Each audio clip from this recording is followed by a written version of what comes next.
Last Tuesday, I stood in front of 200 people to give my first public speech. My hands were shaking, my mouth was dry, and I wanted nothing more than to bolt for the exit. But I didn't. Instead, I took a deep breath and stepped into that uncomfortable moment. What happened next changed how I view personal growth forever. We're wired to seek comfort. It's a survival mechanism that kept our ancestors safe. But in today's world, this same instinct often holds us back from experiences that could make our lives richer and more rewarding. Dr. Elizabeth Lombardo, a psychologist who studies personal growth, found that people who regularly step outside their comfort zones report 60% higher levels of life satisfaction compared to those who don't. Think about it.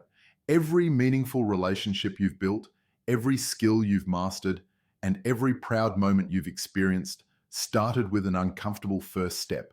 That first date, that job interview, that difficult conversation with a friend. Research from Yale University shows that mild stress, the kind you experience when trying something new, actually improves brain performance and memory formation. It's like exercise for your mind. Temporary discomfort leads to long-term strength. I recently spoke with Sarah Marcus, a social anxiety coach who works with executives. She explained, when we avoid discomfort, we're actually training our brain to fear it more. Each time we face it instead, we're building psychological resilience, like laying down new neural pathways that say, I can handle this. Here's what I've learned works best. Start with what I call the 5-minute challenge. Choose one small thing that makes you slightly uncomfortable. Maybe it's calling instead of texting, sitting alone at a cafe, or speaking up in a meeting. Commit to doing it for just 5 minutes, that's it. The beauty of this approach is its simplicity. You're not climbing Everest. You're just taking a single step outside your usual routine. My friend Lisa started by saying hello to one stranger each day. Within a month, she had made 3 new friends and felt more confident in social situations.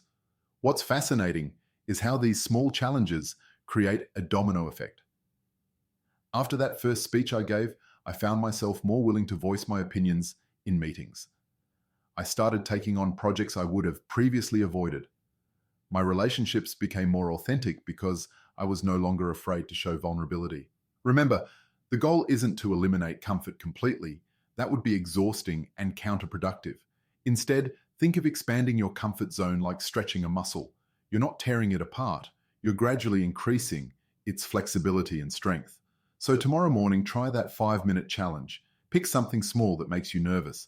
Then do it, knowing that those few minutes of discomfort might just open the door to possibilities you haven't even imagined yet.